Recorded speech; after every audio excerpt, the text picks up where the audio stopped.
summer now, which means that I finally get a chance to catch up watching a bunch of movies that I've been meaning to watch. And one time I was just joking around with this one guy. He's like, "Hey, you gonna watch the new Twilight movie?" And he was like, "I ain't gonna watch no movie written by no Mormon." And that shocked me because typically when I don't want to watch a movie, it's because it's bad. And no other reason. Like, I've never had to get biblical to not see a movie. Like, I didn't skip out on Battlefield Earth because I really hate Scientology. I didn't watch it just because it's a heaping pile of shits.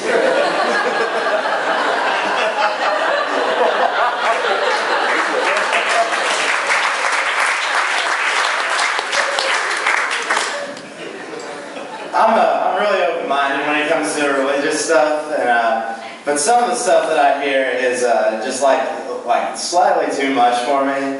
Like this one time I heard a guy say, "Sin causes death, and we all die because we're sinners." And I didn't know about that because Jesus didn't sin, and they like really killed him.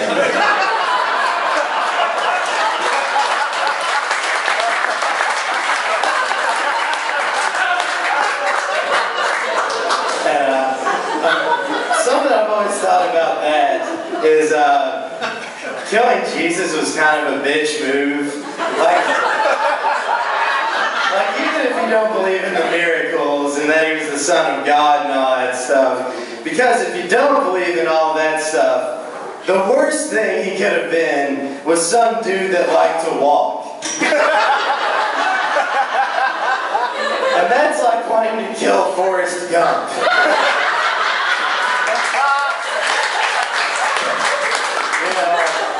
Judas was my best good friend.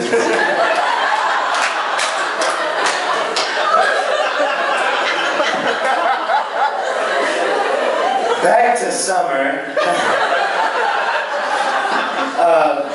I want to be going to the beach because I just don't like the beach. And the other thing that really topped that whole thing off for me was I was just watching some reruns of King of the Hill. And there was this episode where Hank is swimming with dolphins, and when he pets it, he like stimulates it sexually. And I was like, does that actually happen? And I did some research, and the answer is, yeah. Like, apparently a dolphin will like full-blown rape a person. And what's bad about that is that when they do rape them, they die because it's underwater. I can't decide what part about that would be worse. Like just the fact that you're being raped to death by a dolphin.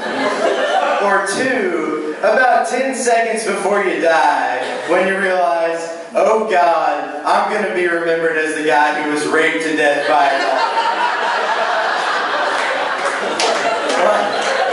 Like regardless of anything that you've done. Like your next high school reunion that you're not at. You're like, man, last I heard, Jimmy was climbing mountains. The last I heard, he was being sexually assaulted by subaquatic mammals.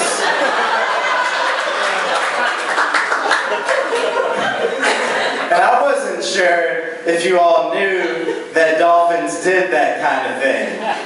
And that's why I wanted to share this joke with you tonight. Because I want to promote a new campaign about dolphin rape awareness. And I think everyone should get informed now before Flipper gets stiffy. That's all I've got.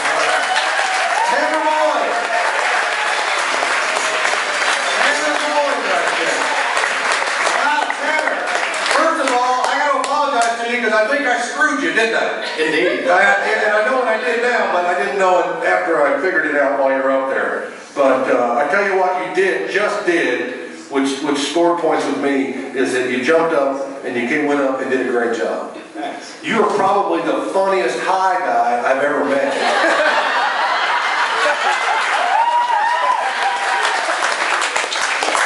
I mean, you know, I've been around the block a few times. I'm just not that damn funny. I'm actually sober.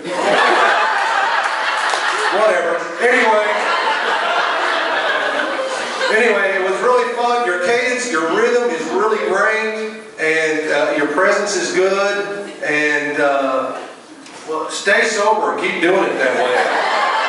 I liked it, man. I really did. I think you're very clever, and it's stuff I've never heard of before, so you're on the right track, buddy. Keep going. Slow. Yeah, I have to agree with Scott. I wasn't sure at first. I thought for sure that he was a stoner, and I was going to fall asleep any minute, but I really didn't know what to expect, but you hit me with the Jesus jokes, which I think were kind of risky, but obviously were well received by the audience. Learned a little bit about dolphin rape. Yeah.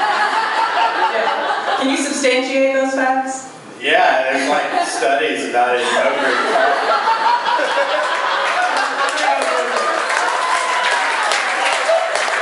I really like it. Good job. Well, what were you wearing on the dolphin rape tape? I mean, that's enticement in some places. So.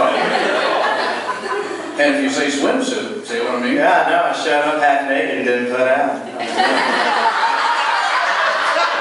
I was watching you, Tanner, and I kept thinking, I was so in love with Olivia Newton-John in Grease, and you got the same haircut.